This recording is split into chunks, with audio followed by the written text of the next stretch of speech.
The other day we were discussing the 4 causes for the purification of the mind or cultivation of the pure mind. Instead of impure mind, when one is confronted with emotional, negative emotions, instead of being invaded by kilesas, one is able to arouse pure mind or purify one's mind. And out of these 4 causes, we discussed the 4th one as abhushita, in a sense yoniso manasikara, right attention or right concentration, as given in the text. And whatever undertaking you may do, you should have this right attention, so that in the right attention that whatever you do, you will let kusala arise, so you will make it wholesome, skillful, instead of unskillful. Restricting your mind in this way and having a right attention. And to do that, 4 causes are also mentioned, 4 main causes. Of course there are many causes.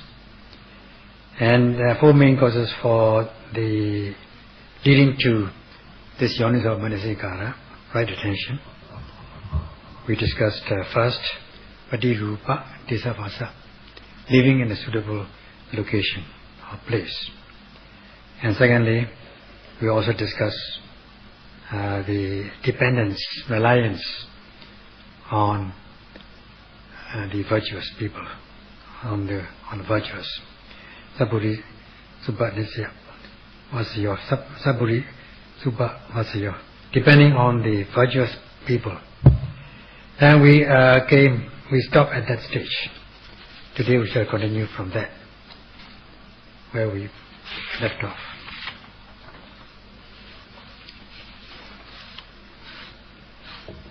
Sikatutama Saburisa Vasayo, Saburisa Vasayo. In this Cheka Sutta, the discourse on the wheel of the 4-fold wheel of success, we mentioned that this is Saburisa Vasayo, which is same in meaning but different in wording with Saburisa Nisaya, depending or relying or taking refuge in the virtuous. Now the high individuals, as regards the list of virtuous people, are the Buddha, highest. Next comes the Vichaka Buddha, silent Buddha. And then the Arya Savaka, the noble disciples. So taking refuge in the Buddha, taking refuge in the silent Buddha, and taking refuge in the noble disciples. And also among the lay people, there are also virtuous people to whom people can depend. And especially the Arahants, there is no need to doubt about the dependence. They are dependable individuals. So during the Buddha's time, people have the opportunity, people are fortunate to be able to take refuge in the 3 gems, the Buddha, the Sangha, many Arya Sangha at that time, and then the teachings, the Dhamma. These are the 3 main things. And those who take refuge in them were able to conduct their behaviors, physical, verbal, mental behaviors, so as to purify them and become gentle, so that they will be free from kilesas and be able to gain in their lifetime gain, such as escape from suffering. So this is the benefit of depending on the virtuous.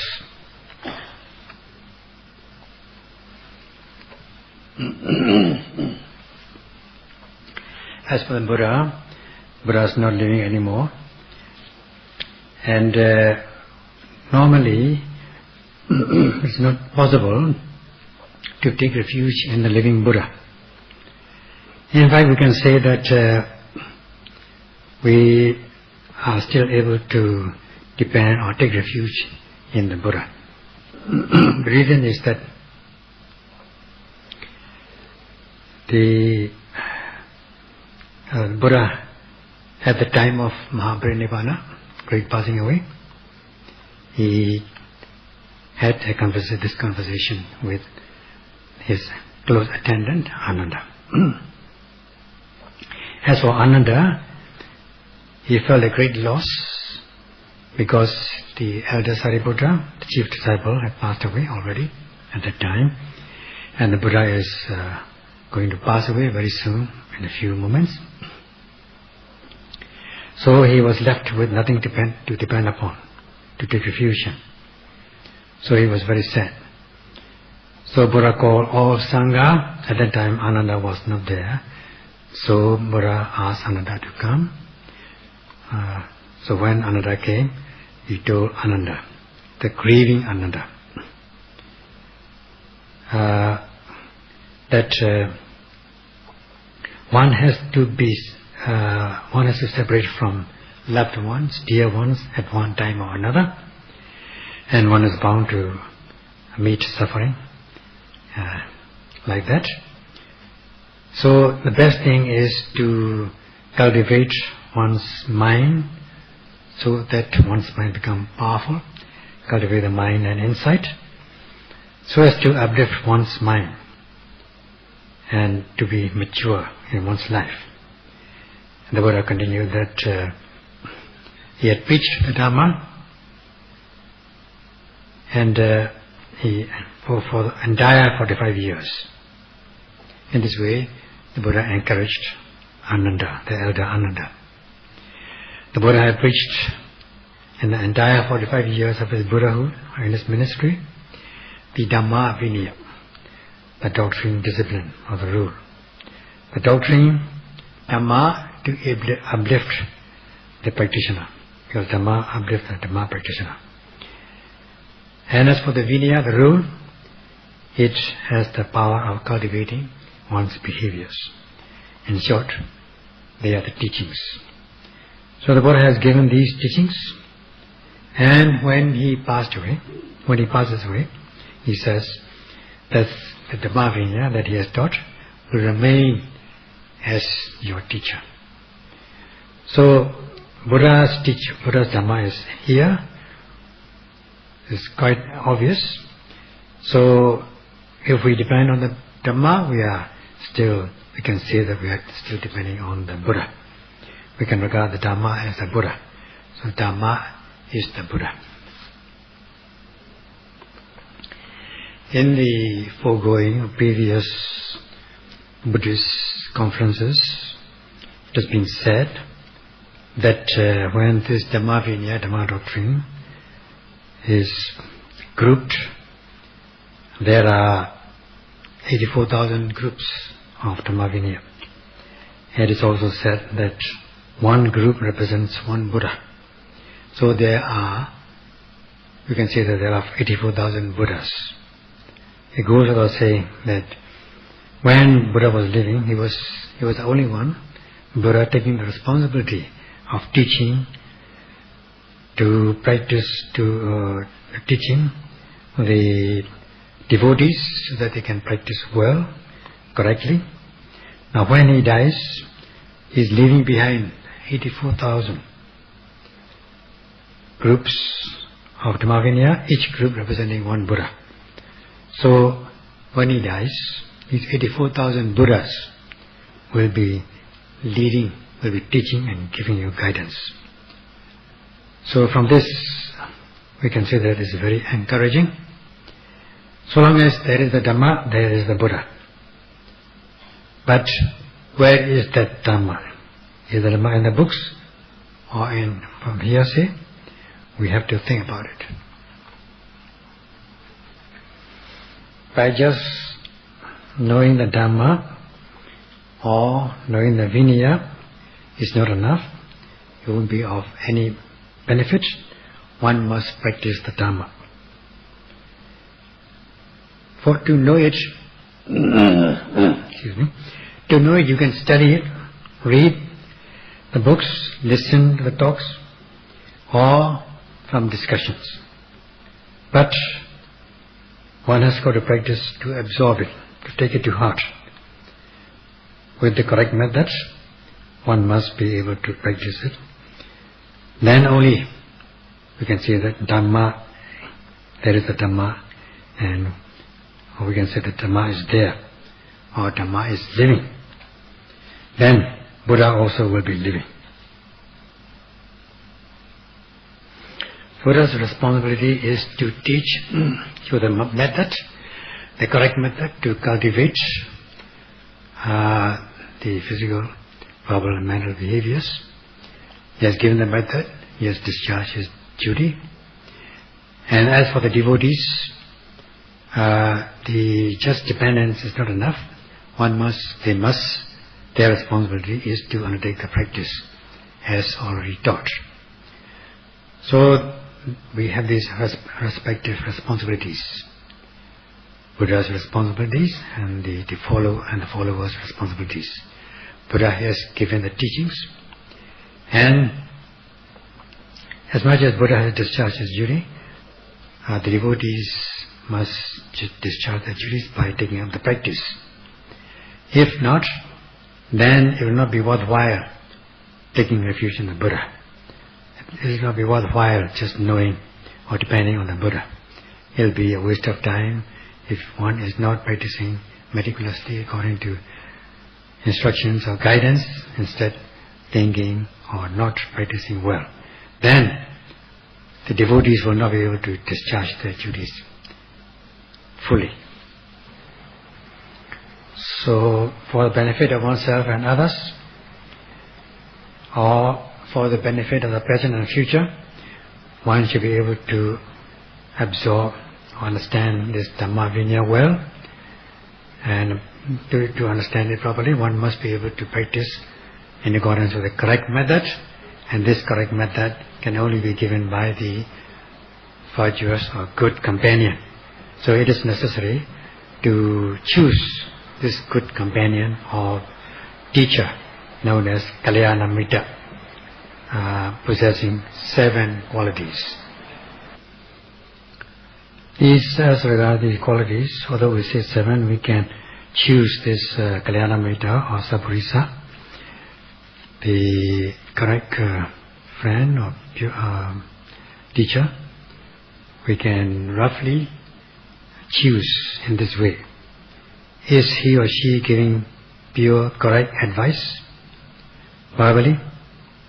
And is he or she, this teacher, doing it correctly or thinking correctly for the benefit of oneself and others?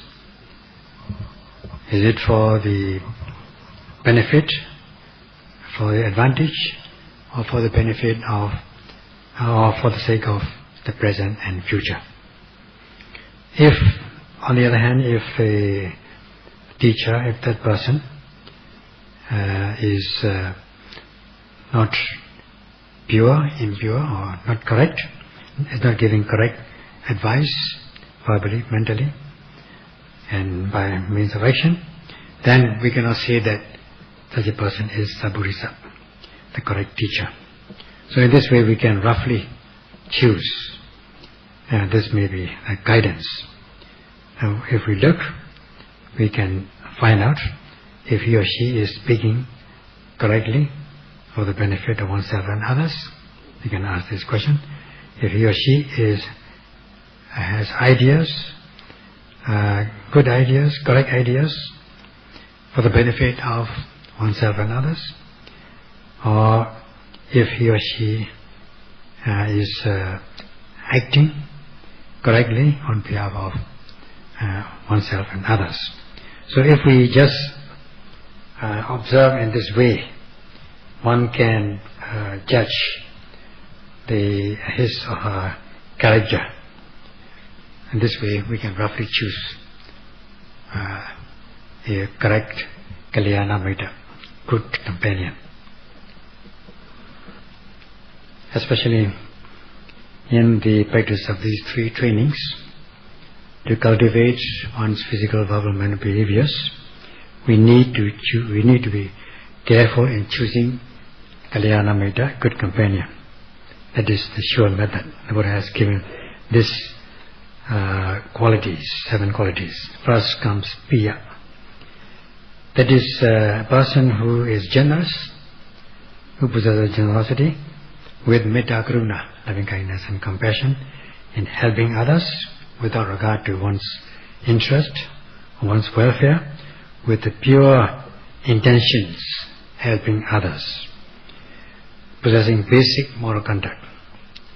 So if one has these 2 things, helping others and possesses good conduct, then we can say that such a person possesses an affable quality, lovable quality, that amounts to Piya. This is the first important point. So helping others with good moral conduct, with good, dear, lovable quality is the first thing, the first quality of Kalyana Metta, Piya.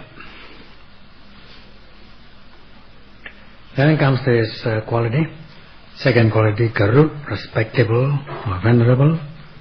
Not just possesses sila or sustain moral conduct, but one must have a pure mind, wishing for the welfare of others, have compassionate feeling, sympathetic feeling, reasoning power, prudence, and one must have also cultivated one's mind and insight, and one is sharing what one knows with with the society, with others, without the expectation of gain and glory. Not wishing others to suffer, instead of wishing others to escape from suffering, giving guidance, not to walk the wrong path, but to walk the right path.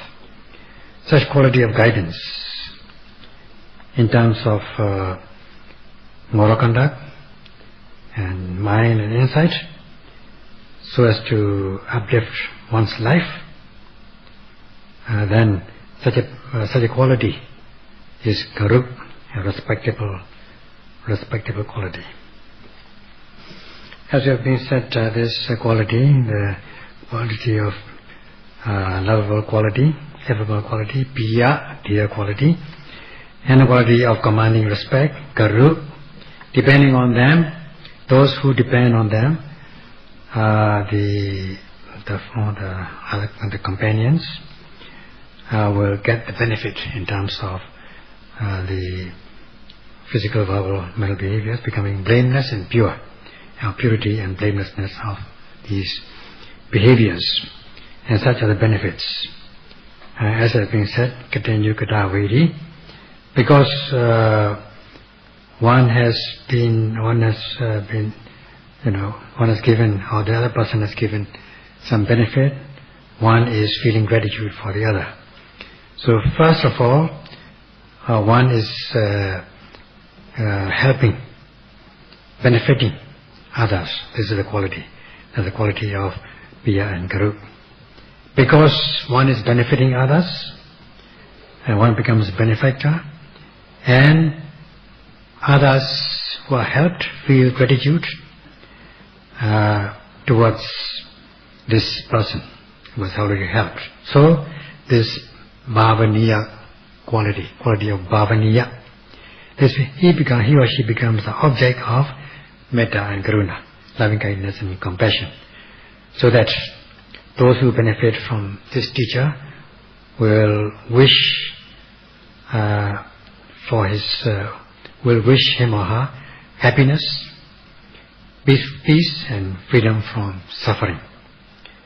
So in this way, this good companion teacher will become the object of Metta and Karuna, loving kindness and compassion. Because one has been helped by the companion, by the teacher, with loving kindness and compassion, one is responding. That is the mutual benefit, mutual response, in other words, mutual help. So that because this Kalyanamitta possesses Piya and Guru qualities, he or she becomes the target or the object of Metta and Karuna. Such is the quality of Bhavaniya Metta. And Metta is fresh and interesting, whereas the ill will is said to be dry, opposite of that. So when one is able to materialize one's loving kindness or reveal or put into practice one's loving kindness, not only in mind but also verbally and physically, then this is the real Metta loving kindness. So that there will be no ill will, and this will be genuine loving kindness. And such a person is the object of meditation, object of loving kindness, and he or she is able to be tolerant, to be patient in dealing with others, having compassionate feeling, not wishing for the suffering of others, but wishing only for the welfare of others, and have compassionate and sympathetic feeling. So such a person becomes an object of Metta and Karuna as a result of the quality of Piya Guru, so that this Kalyana Metta comes into possession, or the qualities of Kalyana Metta becomes Piya Guru.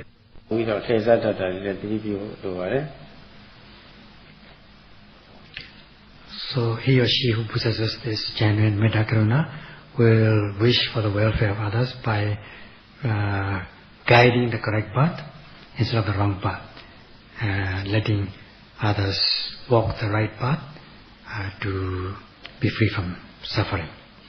As much as one guides to walk the right path, one will also guide or help others not to walk the wrong path. If one walks the wrong path, one is bound to endure suffering, one is bound to suffer. So from the wrong path, one will let that person walk the right path, put him or her on the right path. Goes without saying that if one is able to walk the right path instead of wrong path, one will have sympathetic joy. That teacher will have sympathetic joy if the person who is guided is able to walk the right path and realize the right benefit. Because if one walks the wrong path, one is bound to suffer. So one does not wish one to suffer, so the teacher, the Kalyana Metta, good companion, gives guidance to walk the right path. So if there are shortcomings, the teacher, the Kalyana Metta, will give good guidance with compassionate feeling. He or she will not just watch with folded arms.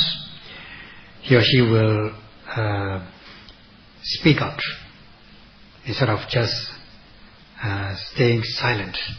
Will speak out if others are walking the wrong path, doing wrongly. Instead of just remaining silent, the Kalyana Metta will speak out, so that others will not suffer. And such a quality is known as Vata quality, speaking out instead of remaining silent, pointing out the shortcomings of others. So as for the Kalyana Metta, good companion or teacher, is much concerned about the others who are depending on him or her not to walk the wrong path. Instead, he or she wants to protect these persons. If people are walking, if there are shortcomings, one will guide so as to fulfill these shortcomings. If one is not correct, then one will correct it. In this way, people will gain the benefit. So if one possesses the real metta karuna, one will give such guidance to walk the right path, not the wrong one. Then comes this quality of vachanakama, that is suffering speech. That means the good companion, the teacher, will not feel angry if he or she is pointed out by his or her disciples or pupils, students, about his or her shortcomings. And they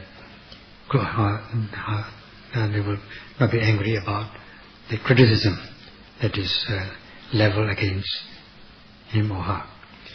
As much as the teacher would admonish the pupils, if the pupils point out in return his or the teacher's mistakes, then in most cases teachers don't like it, because they always hold the upper hand. And look at this Elder Sariputta during the Buddha's time.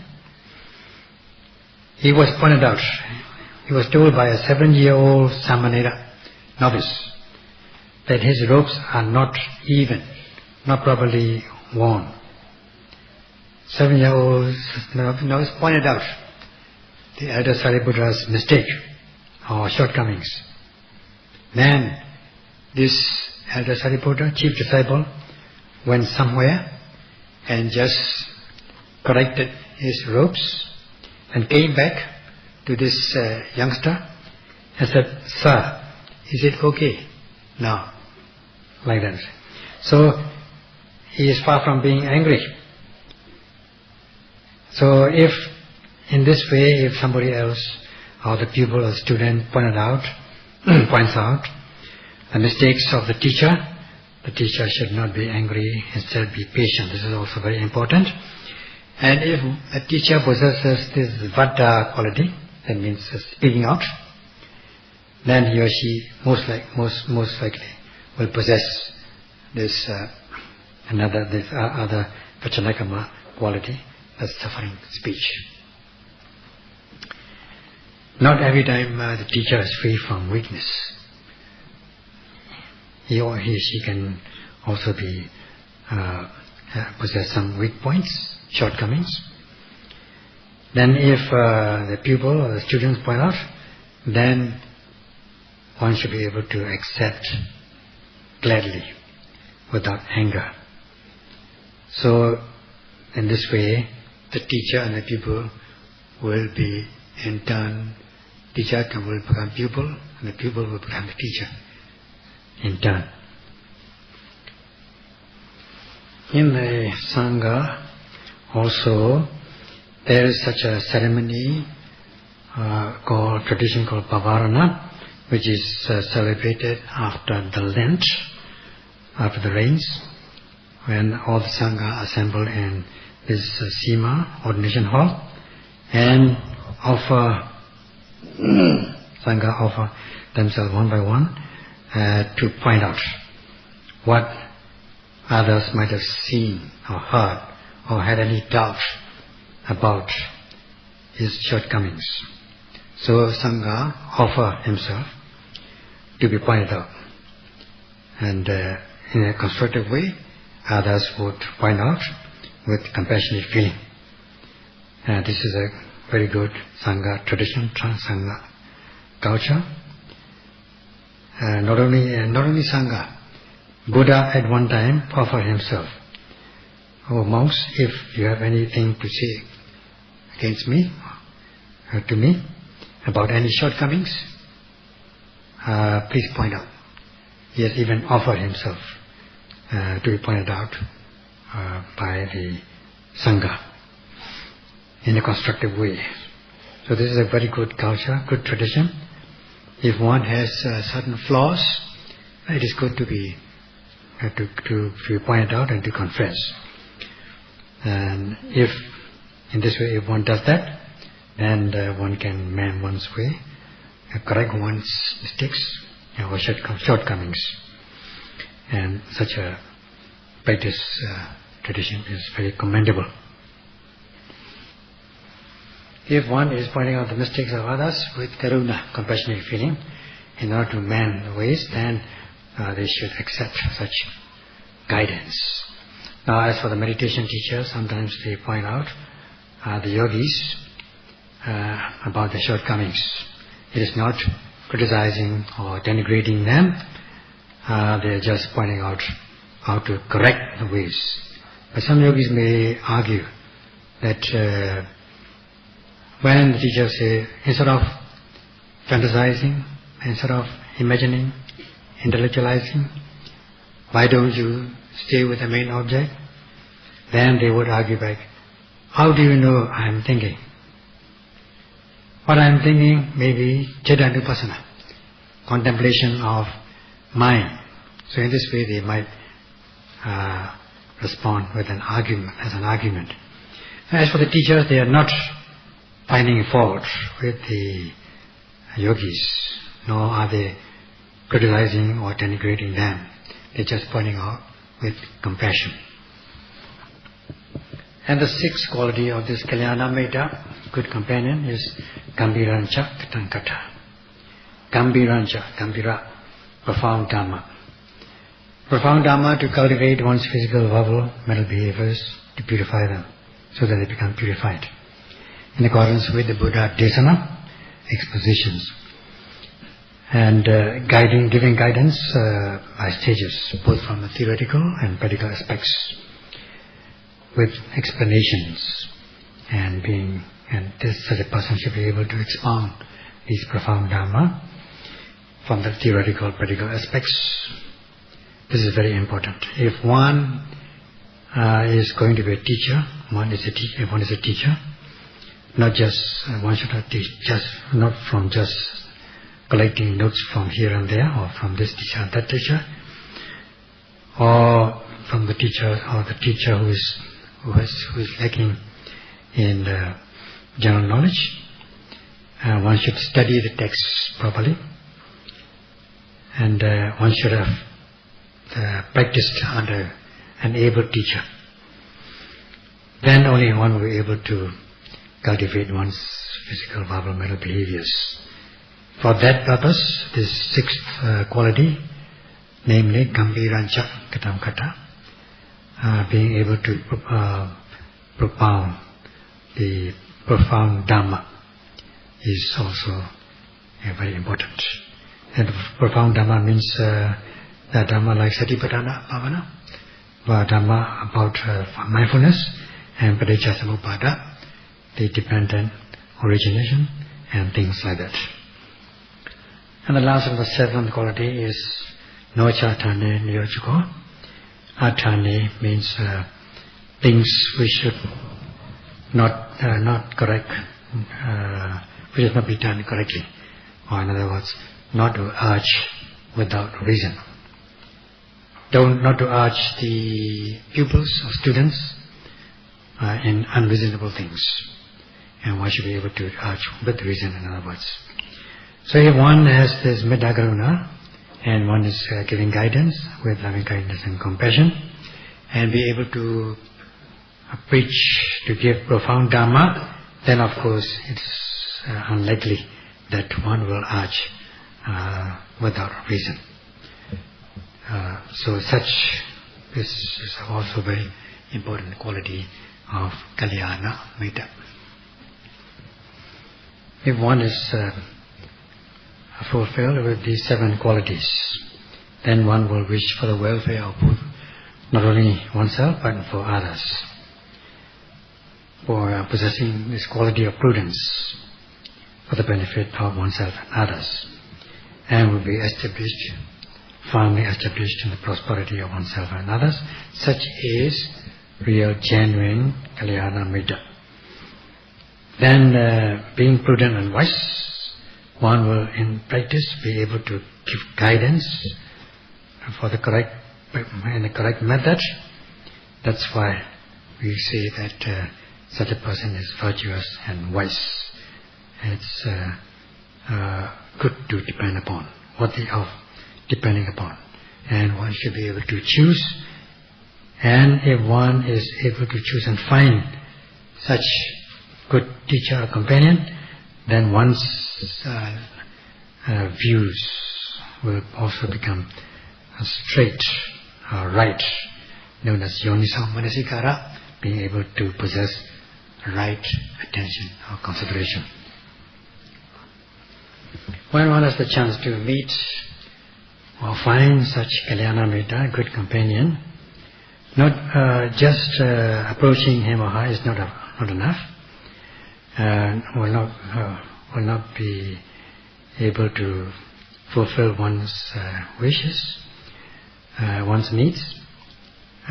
When one approaches such a good teacher, since that kalyana mita is a possessor of metta karuna, he or she will give guidance, give correct method, guide with the correct method, and teach and show the way, so that saddha, faith and confidence will arise when with whatever thing that can arouse faith, worthy of faith, anything worthy of faith.